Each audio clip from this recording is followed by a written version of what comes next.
It's photo editing time. Yeah. It's photo editing time. It's photo editing time.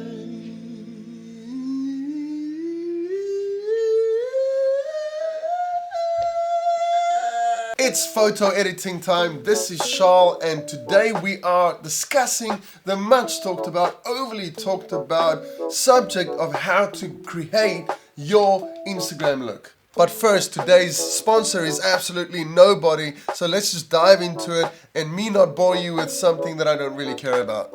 Let's get going. Okay, we are in Lightroom with this picture that I took of the Empire State Building in New York. I took this photo just before the white lockdown started, so that's another story. I also took this picture during blue hour, which is why it's got that colder bluer look. Now, I think the camera did a good job at setting the right white balance. I used auto white balance. I want to change that. I'm going to take the white balance slider and I'm going to the warmer side. I'm going to warm up this picture a little bit. Then next, I am going to up the contrast. So I'm going to drop the darkest shadowy areas, the exposure in those areas, and then I am, not by much, and I am going to take up the exposure in the brightest sky. Now, contrast really is just the difference between the brighter areas and the darker areas. And the bigger the difference between those two, the bigger your contrast. I like a nice, punchy, contrasty picture, so I think that's sufficient to start with. But now we are going to get to what I changed to get my Instagram look. I do that by manipulating two colors, blue and orange, for a start. I do more than that, but that's where I start. So if we go down to all the color sliders, you got hue, saturation, and luminance. But we are gonna start with hue. So the blue slider, you put it to the left, you'll see you got that turquoisey greenish color, nice, horrible. You put it to the right, you get that purple color. So what I do is I pull my blue, which is usually represented in the skies, for my pictures, because I do a lot of landscape and then urban landscape kind of photos. I pull the blue more to the turquoisey side of things. Then I go to my orange. Now, if you take the orange slider, you put it to the right, it becomes this kind of green yellow vibe. If you pull the orange slider to the left, you get that red. Now, I want to get to the red. So I'm going to pull this thing. For this specific picture, I don't do this as much for all the pictures that I take, but I'm going to pull this orange pretty much to about 35. Now, those are the two colors that I start with, which I find really help me get my Instagram look. For this picture, what I'm going to do is, you'll see, so orange is represented in the light trails here, but yellow is also represented there. And I want to take the yellow slider, pull it also to the red side of the spectrum. So really, that's what I start with. It's already taking shape with regards to the colors in the picture, but now I've lost a lot of detail, obviously in the darker areas. So we're going to fix that now, and I'm going to come up here to the brush mask tool. I'm going to select brush, see what size it is. Okay, I'm going to make it a little bigger by clicking on the brackets buttons. Right is larger, left is smaller. I can also do shift, click those same buttons, and then the feather around the brush is gonna become bigger or narrower. So I think that's the right size for me, maybe a little bigger. Sorry, that's before. And I am gonna take this brush and I'm gonna up the clarity, all the way to 40.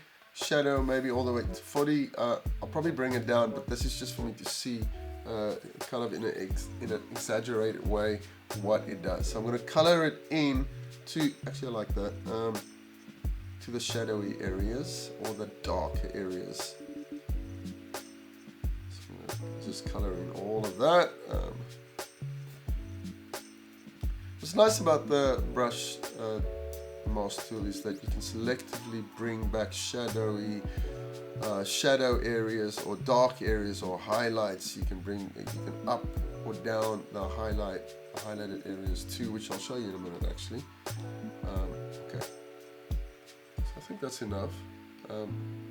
Now what I'm going to do is I am now, let's get out of the brush mask tool. I'm going to go to exposure. I'm going to up it a little bit more, bring back even more detail in those dark areas. But now for me the sky is a little bit too bright now. I'm going to select the brush tool again, create another mask. Once it's selected, I'm going to bring down the highlights. So let's make the brush a little smaller. So I'm going to color back some of this exposure so the sky isn't as bright or washed out. There we go. Now obviously you'll see the Empire State Building, because of how it reflected the light, is taken on a lot of that blue, but I like the contrast between the lit windows and the blue look of the Empire State Building. So what I can do now is I can bring back even more. I can up the exposure a little bit more, the overall exposure of the picture more. And what I can do now is I can drop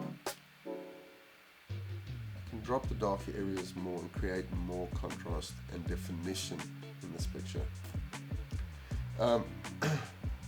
So the way I brought definition and exposure back in the shadow areas, let's go back to that mask I created, click on it. You'll see I up the clarity, up the shadows, so that you're bringing out the shadows, that's obvious. But what clarity does is it enlarges it heightens the contrast in the mid-range parts of the picture, and the end result is just more definition really. And I think we're starting to get there, to be honest. One thing that you sometimes can see is on the edges with a bright sky and an object in the front, like a mountain range, you'll see on the edge, you'll see a little discoloration, could be purple, could be different colors. But just to take that out, I'm going to go down here to lens corrections, and I'm going to click on remove chromatic aberrations. Yeah, it's taking it away. Now you can change the settings, your ranges in here on the manual side, but I found that a lot of times just the auto setting takes out what I want in on those edges. And I think the picture is pretty much there. I mean, so before, that's what that looks like, and that's after. And I do think maybe I want to make the orange a little bit more red. Same with the yellow. And I might take the red slider more to the red side of things. Okay, I think that's it. So this is before, this is after. Yeah, I like it. It's nice and contrasty. It's really transformed the picture. It's given a lot more definition, and it has changed the colors in a way where I feel now it fits into my Instagram look and my Instagram grid. One last thing that I want to do, two last things. I'm going to create another brush mask, and I am going to bring down the highlights, and I'm going to color it over the traffic light here. Because there's some hot spots in there, just wanted to bring back that exposure. The color, the yellow color, also now consequently is more punchy. And lastly, I want to crop the picture to something that works on Instagram. So 4x5 is really what you want to do on Instagram. If you want to do landscape or horizontal, you do 4x5, and now you can move it around. So what happens now? The Empire State Building was right smack in the middle of the picture. But now there's something called the rule of thirds. So if you put an object of interest, you'll see all the grid here, all these lines. So the picture down this way is divided in 3 sections, the same this side. So wherever those lines cross, those are the thirds. If you place an object of interest near those, then you have a stronger composition. It's a great rule. It's also a rule to be broken. In this case, I think it works really great. If you take the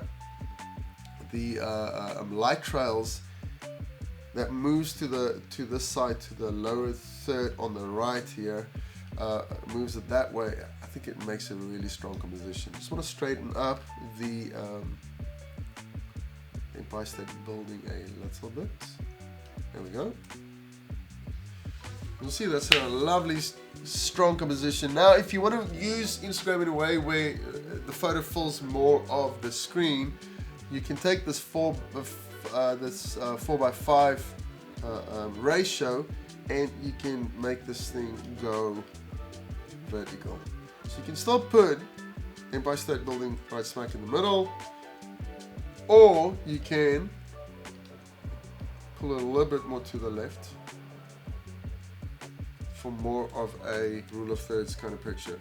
Now that 4:5 vertical would fill more of the screen on your phone, and that's why it just looks bigger and better on Instagram. So that's a really great crop for Instagram, but I tend to crop the pictures in a way that I feel make the pictures look better. But I think this will work really great on Instagram. Well, hopefully you did like this tutorial, found it useful in some way. If you did, why don't you subscribe to this channel? You don't have to tickle the bell, I don't care, I just want more subscribers. But if you do want to be notified of any future videos that I do, why don't you just tickle the bell? So until the next time that I bring you one of my next sponsorless videos, happy photo editing, and I hope you guys have a great day. It's photo editing time.